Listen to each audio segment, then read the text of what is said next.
বৃষ্টি বন্ধ হওয়ায় পানি সামান্য কমলেও বন্যা দুর্গত ফেনী, কুমিল্লা, নোয়াখালী ও লক্ষ্মীপুরের পরিস্থিতির খুব একটা উন্নতি হয়নি। তীব্র স্রোতের কারণে উদ্ধার কাজেও বেগ পেতে হচ্ছে স্বেচ্ছাসেবীদের।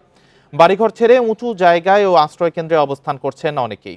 যোগাযোগ ও বিদ্যুৎ বিচ্ছিন্ন অবস্থা বেশি বিপাকে ফেলেছে বন্যা কবলিতদের। কুমিল্লার বুড়িচংয়ে গোমতীর বাঁধ ভাঙনের কবলে পড়ে বৃহস্পতিবার রাতে। পরে ব্রাহ্মণপাড়া উপজেলার শালদা নদী থেকে লোকালয়ে পানি ঢোকে। দুই নদীর মাঝখানে প্লাবিত দুই উপজেলার শতাধিক গ্রাম। সবচেয়ে ক্ষতির শিকার বুড়িচং উপজেলার উত্তরের ৬ ইউনিয়ন। পর্যাপ্ত নৌকা ও স্পিডবোট না থাকায় দুর্গতদের উদ্ধার করতে বেগ পেতে হচ্ছে স্বেচ্ছাসেবীদের। উঁচু জায়গা এবং আশ্রয় কেন্দ্রে অবস্থান করছেন লক্ষাধিক মানুষ। ঘরে যে আসবাবপত্র ছিল বা ঘর বাড়ির প্রয়োজনীয় জিনিসপত্র সরঞ্জাম কোনো কিছু আমরা আনতে পারিনি, শুধু আমরা জীবনটা নিয়ে উপরে উঠছি। ক্ষতি চিন্তাতে আমরা খানাও পেটে ঢুকে না। প্রশাসন বলছে বন্যার্তদের জন্য পর্যাপ্ত ত্রাণ মজুদ আছে। পানি বেশি উচ্চতায় ওঠার আগেই দুর্গত এলাকার মানুষকে আশ্রয় কেন্দ্রে যাওয়ার জন্য নির্দেশনা দেওয়া হয়েছে। চিকিৎসা সুবিধা পর্যাপ্ত আছে। মেডিকেল টিম আমাদের প্রত্যেকটা ইউনিয়ন পর্যায়ে, গ্রাম পর্যায়ে কাজ করছে এবং বিভিন্ন এনজিও, বিভিন্ন সংস্থা থেকেও অনেক ডাক্তার আমার সাথে পার্সোনালি কথা বলেছেন, তারাও এখানে আসছেন এবং এখনও ঢাকা থেকে আজকেও একটা টিম আসবেন, তারা বিভিন্ন উপজেলায় কাজ করবেন। বেশি খারাপ অবস্থা ফেনীর। বিদ্যুৎ বিচ্ছিন্ন ও মোবাইল ফোনের নেটওয়ার্ক না থাকায় স্বজনদের খোঁজ খবর পাচ্ছেন না অনেকেই। নোয়াখালীতে ২ দিন বৃষ্টি না হলেও বন্যা পরিস্থিতির খুব একটা উন্নতি হয়নি। মুছাপুরে খুলে দেওয়া হয়েছে স্লুইস গেট। সরকারি হিসেবে এ পর্যন্ত ৮ উপজেলার ৮২৬টি আশ্রয় কেন্দ্রে আশ্রয় নিয়েছেন ১,৫৩,৪৫৬ জন। পানির ভিতরে বাঁচতেছি আমরা, ঘরের ভিতরে আছে আপনার একেবারে ১ কোমর পানি। শুক্রবারের চেয়ে শনিবার বন্যায় পানির উচ্চতা বেড়েছে লক্ষ্মীপুরে। সহায়তার অপেক্ষায় পানিবন্দী ৭ লাখ মানুষ। সবার সহযোগিতা কামনা করতেছি, সবাই আমাদেরকে ২ হাত বাড়িয়ে আমাদেরকে সহযোগিতা করবে। প্রচণ্ড স্রোতের কারণে যোগাযোগ বিচ্ছিন্ন হয়ে পড়েছে অনেক এলাকা। বিদ্যুৎ বিচ্ছিন্ন অবস্থা বিপন্নতা বাড়িয়ে তুলেছে দুর্গতদের। সোহেলি জাহান, ইন্ডিপেন্ডেন্ট নিউজ। বন্যা পরিস্থিতি নিয়ে আরো জানাতে নোয়াখালী থেকে যুক্ত হয়েছেন সহকর্মী আবু নাসের। আবু নাসের, বৃষ্টি যেহেতু বন্ধ রয়েছে, পানি কিছুটা কমেছে, কিন্তু এখন সার্বিকভাবে বন্যা পরিস্থিতির কি অবস্থা রয়েছে?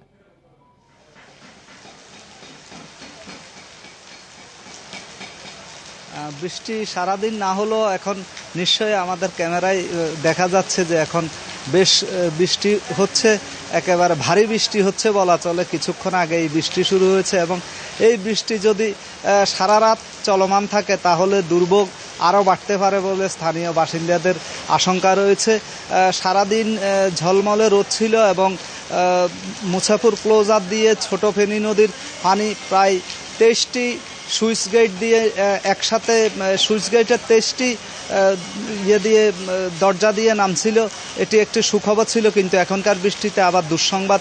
তো নোয়াখালীতে এখনও প্রায় সরকারি হিসেবে ১,২১,০০০ মানুষ পানিবন্দী রয়েছে এবং আশ্রয় কেন্দ্র ৮০০-র অধিক আশ্রয় কেন্দ্রে ১ লক্ষর অধিক মানুষ আশ্রয় নিয়েছে এবং প্রতিটি আশ্রয় কেন্দ্রে সারাদিন থেকেই মানুষ আসতেছে এবং সন্ধ্যা অবধি, রাত অবধি মানুষের স্রোত প্রত্যেকটি আশ্রয়কেন্দ্র, কি গ্রাম কি শহর, প্রত্যেকটি জায়গাতে। এবং আশ্রয়কেন্দ্রগুলোতে সরকারি ব্যবস্থাপনার পাশাপাশি বেসরকারিভাবে স্থানীয় লোকজন, স্বেচ্ছাসেবীরা এবং বিভিন্ন রাজনৈতিক দলের কর্মীরা যার যা আছে তাই নিয়ে তারা স্থানীয় বাসিন্দাদের সহযোগিতা করছেন। এদিকে নোয়াখালী জেলা শহর থেকে শুরু করে একেবারে বেগমগঞ্জ, চাটখিল, কোম্পানিগঞ্জ, কবিরহাট প্রত্যেকটি উপজেলায় প্রধান সড়ক থেকে শুরু করে অলিগলির সবগুলো সড়ক পানির নিচে তলিয়ে আছে। বাড়িঘরে বেশি উচ্চতায় পানি উঠে গেছে। সড়কগুলো তলিয়ে যাওয়ার কারণে যানবাহন চলাচল একেবারেই ব্যাহত হচ্ছে, কোথাও যানবাহন চলতে পারছে না। এই পরিস্থিতিতে ত্রাণ কার্যক্রমও ব্যাহত হচ্ছিল, উদ্ধার কার্যক্রমও ব্যাহত হচ্ছিল। তো গতকাল চাঁদপুর থেকে শতাধিক নৌকা আনা হয়েছে এখানে উদ্ধার কার্যক্রম পরিচালনার জন্য এবং স্থানীয় মানুষকে ত্রাণ কার্যক্রম পৌঁছে দেওয়া। উদ্ধার কার্যক্রম সমন্বিতভাবে চলছে। বৃষ্টিতে বন্যা পরিস্থিতি কিছুটা অবনতি হতে পারে। নোয়াখালী থেকে জানাচ্ছিলেন সহকর্মী আবু নাসের। বন্যা দুর্গত ১১ জেলায় ১৮ জনের মৃত্যুর খবর নিশ্চিত করল দুর্যোগ মন্ত্রণালয়। এতে প্রায় ৫০ লাখ মানুষ ক্ষতিগ্রস্ত হবে বলেও জানানো হয়েছে। দুপুরে সচিবালয়ে বন্যা পরিস্থিতি নিয়ে সংবাদ সম্মেলনে এসব তথ্য দেন মন্ত্রণালয়ের সচিব কামরুল হাসান। তিনি বলেন 11 জেলা ও 77 উপজেলায় পানিবন্দী রয়েছেন 9,44,000 মানুষ। আশ্রয়কেন্দ্র খোলা হয়েছে 3,527টি। এতে আশ্রয় নিয়েছেন 2,84,888 জন। বন্যার্তদের সহায়তায় এরই মধ্যে ফেনীতে ফিল্ড হাসপাতাল করার কথাও জানান তিনি। বলেন, রোববারের মধ্যে বন্যা পরিস্থিতির উন্নতি হতে পারে।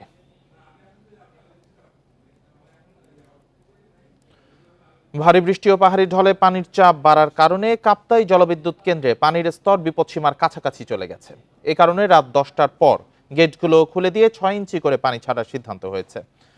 শনিবার এক প্রেস বিজ্ঞপ্তিতে জলবিদ্যুৎ কেন্দ্র কর্তৃপক্ষ আরও জানায়, শুক্রবার জলবিদ্যুৎ কেন্দ্রে পানির উচ্চতা বেড়ে দাঁড়ায় 107 ফুট। প্রতিষ্ঠানটির প্রধান প্রকৌশলী জসিমউদ্দিন জানান, 16টি গেট দিয়ে সেকেন্ডে 900 CFS পানি ছাড়া হবে। এতে আতঙ্কিত হওয়ার কিছু নেই জানিয়ে তিনি বলেন, বিদ্যুৎ উৎপাদনের সময় প্রতিনিয়ত 32,000 CFS পানি ছাড়া হয়। পানির উচ্চতা বেশি থাকায় এই কয়েকদিনে সর্বোচ্চ 220 মেগাওয়াট বিদ্যুৎ উৎপাদন হচ্ছে। বন্যার পানি নামার পর ক্ষয়ক্ষতি নিরূপণ করে সমন্বিত কাজ করার নির্দেশ দিয়েছেন প্রধান উপদেষ্টা। বিকেলে রাষ্ট্রীয় অতিথি ভবন যমুনায় 44টি এনজিওর সঙ্গে বৈঠকে এমন নির্দেশ দেন ডক্টর মোহাম্মদ ইউনূস। বৈঠকে দাতা সংস্থা ও প্রবাসীদের মাধ্যমে তহবিল সংগ্রহ নিয়েও আলোচনা হয়েছে। পাশাপাশি ডিজেল পাঠিয়ে দুর্গত এলাকায় বিদ্যুৎ সরবরাহ ও মোবাইল টাওয়ার চালুর চেষ্টা হচ্ছে বলে জানান প্রেস সচিব। বন্যায় বিপর্যস্ত 11 জেলা, কবলিত প্রায় 50 লাখ মানুষ। বিদ্যুৎ নেই বেশিরভাগ দুর্গত এলাকায়। ত্রাণ বিতরণ ও উদ্ধার কাজ চালাতেও বেগ পেতে হচ্ছে। বন্যা পরবর্তী কার্যক্রম নিয়ে 44টি এনজিওর সঙ্গে বৈঠকে বসেন প্রধান উপদেষ্টা ডক্টর ইউনূস। পানি নেমে যাওয়ার পর স্বাস্থ্য ও খাদ্য ঝুঁকি মোকাবেলায় সমন্বিত কাজ করার নির্দেশ দেন তিনি। পানি তো আমরা যেটা দেখছি যে নামা শুরু হয়েছে, এরপরে যেই কাজটা সেটা আসলে সবচেয়ে মোস্ট ইম্পর্টেন্ট। অনেকের ঘর বাড়ি হয়তোবা ভেঙে আছে, অনেকের বাসার কিছুই নাই, তাদের ইউটেন্সিল থেকে কোনো কিছুই নাই। এই যে তাদেরকে বা এরপরে যেটা হয় যে ওয়াটারবোর্ন ডিজিজ হয়, হেলথ রিলেটেড সমস্যাগুলো উদ্ভূত হয়, সেইটা কিভাবে সমন্বিত উদ্যোগ নিয়ে ট্যাকেল করা যায়। বন্যায় সব মিলিয়ে 1000 কোটি টাকার ক্ষয়ক্ষতির ধারণা কয়েকটি এনজিওর। সে অনুযায়ী তহবিল জোগাড় করার পরিকল্পনা নেওয়া হয়েছে। অনেক প্রবাসী থাকেন, তাদের পরিবার ওই জায়গাগুলোতে থাকেন, কুমিল্লা বলেন, আপনার ফেনী বলেন। প্রবাসীদের মাধ্যমেও যদি কিছু ফান্ড রেজ করা যায় এবং প্রবাসীরা খুব দিতে আগ্রহী এবং সেই জায়গাতেও একটা চ্যানেল করার একটা সুযোগ আছে। তবে ডেফিনেটলি ইন্টারন্যাশনাল ফান্ড মোবিলাইজেশন আমাদের করতে হবে। কবলিত এলাকায় দ্রুত মোবাইল টাওয়ার ও বিদ্যুৎ সরবরাহ চালুর পদক্ষেপ নেওয়া হয়েছে। বন ইবনে কামাল, ইন্ডিপেন্ডেন্ট নিউজ, ঢাকা। দেশের দক্ষিণ পূর্বাঞ্চলে চলমান বন্যা পরিস্থিতিতে বৈষম্য বিরোধী ছাত্র আন্দোলনের উদ্যোগে তৃতীয় দিনের মতো গণত্রাণ কর্মসূচি চলছে। সকাল থেকে ঢাকা বিশ্ববিদ্যালয়ের টিএসসি এলাকায় ত্রাণ পৌঁছে দিতে মানুষের ঢল নামে। ব্যক্তিগত গাড়ি থেকে শুরু করে ট্রাক, সিএনজি, রিকশা বা হাতে করে অসংখ্য মানুষ ত্রাণ নিয়ে আসছেন। এছাড়া বিভিন্ন প্রতিষ্ঠানের উদ্যোগেও বিভিন্ন পরিবহন করে বন্যার্তদের জন্য খাবার, জামাকাপড়, ওষুধ ও প্রয়োজনীয় সামগ্রী নিয়ে আসা হচ্ছে। বিপুল পরিমাণ ত্রাণ সংগ্রহে শতাধিক স্বেচ্ছাসেবী শিক্ষার্থীকে বিরামহীনভাবে কাজ করতে দেখা যায়। মাঝে মধ্যে ত্রাণের বহর খালি করতে হিমশিম খাচ্ছেন তারা। নগদ অর্থ ও শুকনো খাবার নিয়ে আসা হলেও পানি, খেজুর ও টিস্যুর স্বল্পতার কথা জানান স্বেচ্ছাসেবীরা।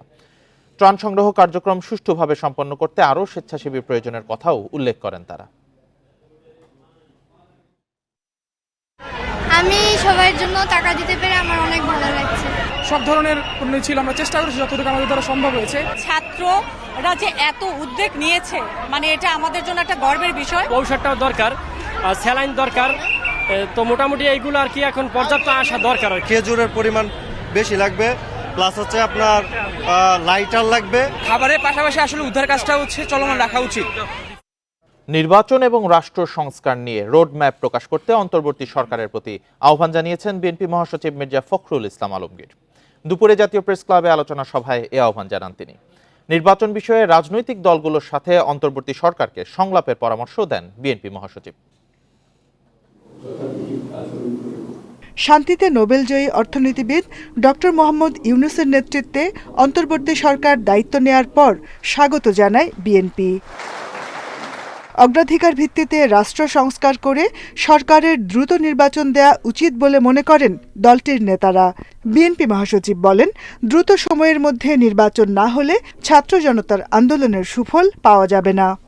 আমরা দেখতে চাই যে প্রধান উপদেষ্টা তিনি অতি দ্রুত জনগণের সামনে তিনি কি করতে চান তা উপস্থাপন করবেন, একটা রোড ম্যাপ দিবেন যে কিভাবে তিনি অতি দ্রুত একটা নির্বাচনের ব্যবস্থা করবেন, কিভাবে তিনি প্রয়োজনীয় সংস্কারগুলো ঘটিয়ে তারা জনগণের একটা স্বস্তি দিয়ে তার সামনের দিকে এগোবেন এবং নির্বাচনের ব্যবস্থা করবেন। শনিবার দুপুরে জাতীয় প্রেস ক্লাবে প্রয়াত রাজনীতিবিদ কাজী জাফর আহমেদের মৃত্যুবার্ষিকীর আলোচনা সভায় তিনি বলেন, নির্বাচিত সংসদের মাধ্যমে রাষ্ট্র সংস্কারের বিকল্প নেই। রাজনৈতিক দলগুলোর সঙ্গে এখন পর্যন্ত এই সরকারের সত্যিকার অর্থে কোনো এজেন্ডা ভিত্তিক কোনো আলোচনা হয়নি। সুতরাং যারা রাজনীতি করছেন তাদের সঙ্গে অবশ্যই তাদেরকে মত বিনিময় করতে হবে। ছাত্র নেতৃবৃন্দ যারা আজকে সহযোগিতা করছেন তাদের কাছেও আমাদের অনুরোধ যে এই বিষয়গুলোকে অত্যন্ত গুরুত্বপূর্ণ সহকারে নিয়ে এই বিপ্লবকে যেন সুসংগত করা যায়।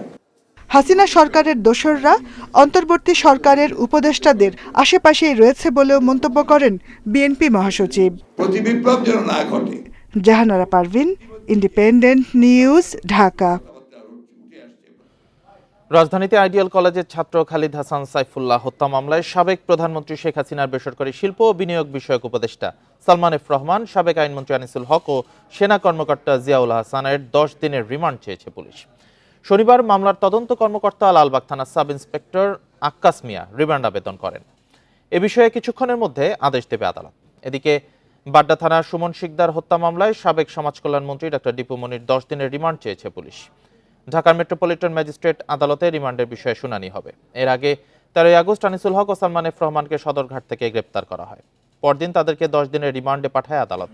ছাত্র আন্দোলনের সময় সায়েন্স ল্যাব এলাকায় ব্যবসায়ী শাহজাহান নিহতের ঘটনায় নিউ মার্কেট থানার মামলাতেও সালমান ও আনিসুলকে গ্রেপ্তার দেখিয়েছে পুলিশ।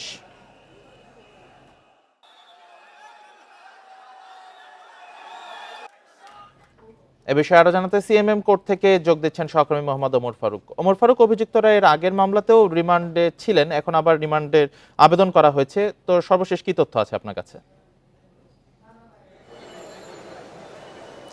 দেখুন, নিউ মার্কেট থানার যে হকার যিনি শাহজাহান তার নিহতের ঘটনায়, হত্যার ঘটনায় কিন্তু সালমান এফ রহমান, সাবেক প্রধানমন্ত্রী, সাবেক উপদেষ্টা সালমান এফ রহমান এবং আর আইনমন্ত্রী আনিসুল হককে গ্রেপ্তার দেখিয়ে 10 দিনের রিমান্ডে রাখা হয়েছিল এবং 10 দিন রিমান্ডে রাখার পর থেকেই আজকে কিন্তু সেই 10 দিনের রিমান্ড শেষ হয়েছে এবং তাকে আদালতে নিয়ে আসার কথা ছিল এবং এরপর থেকে যে বিষয়টি দাঁড়িয়েছে তাকে কিন্তু আজকে আরেকটি মামলা, অর্থাৎ লালবাগ থানার খালেদ সাইফুল্লাহ নামে একজন শিক্ষার্থীর হত্যা মামলার সালমান এফ রহমান এবং তার যিনি আইনমন্ত্রী, সাবেক আইনমন্ত্রী এবং মেজর জেনারেল জিয়াউল হাসান, এই 3 জনকে আসামি করা হয়েছে এবং 3 জনের কিন্তু লালবাগ থানার 10 জনকে তারা রিমান্ড চেয়েছে এবং এই রিমান্ড 28 নম্বর কোর্টে তাদেরকে তোলা হবে। এর বাইরে কিন্তু ডাক্তার দীপু মনিকে, সাবেক সমাজ কল্যাণ মন্ত্রী, তাকেও কিন্তু 4 দিনের একটি রিমান্ড ছিল।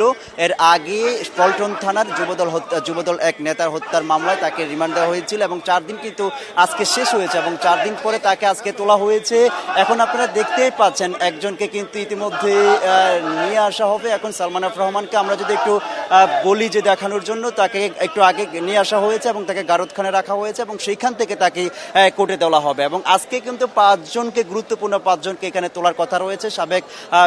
সাবেক প্রধানমন্ত্রী, সাবেক উপদেষ্টা সালমান এফ রহমান এবং সাবেক আইনমন্ত্রী আনিসুল হক এবং সাবেক সমাজ কল্যাণ মন্ত্রী ডক্টর দীপু মনি এবং জিয়াউল হাসান এবং সাবেক চিফ হুইপ আসম ফিরোজ, এই 5 জনকে আদালতে তোলার কথা রয়েছে এবং 5 জনকে কিন্তু হত্যা মামলার বিভিন্ন মামলায় 10 দিনের রিমান্ড চাওয়া হয়েছে। আমরা যতটুকু জানি ডাক্তার দীপু মনিকেও কিন্তু 10 দিনের রিমান্ড চাওয়া হয়েছে বাড্ডা থানায় একটি মামলায়, ভাটারা থানায় একটি মামলায় আসম ফিরোজকে 10 দিনের রিমান্ড চাওয়া হয়েছে। এছাড়া কিন্তু লালবাগের যে সালমান এফ রহমান এবং আনিসুল হকের যে মামলাটি রয়েছে হত্যা মামলা, সেই হত্যা মামলায় কিন্তু আরেকজনকে, অর্থাৎ মেজর জেনারেল জিয়াউল হাসান, তাকেও কিন্তু 10 দিনের রিমান্ড চাওয়া হয়েছে। এর আগে বেশ কয়েকটি মামলায় তারা আদালতে রিমান্ডে এতদিন ছিল এবং তাদেরকে আজকে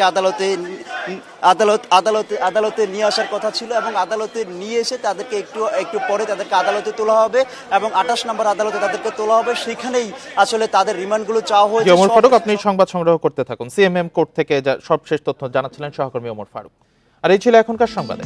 ইন্ডিপেন্ডেন্ট টেলিভিশনের সব খবর আরো বিস্তারিত জানতে চোখ রাখুন ফেসবুক, ইউটিউব, এক্সে। ধন্যবাদ।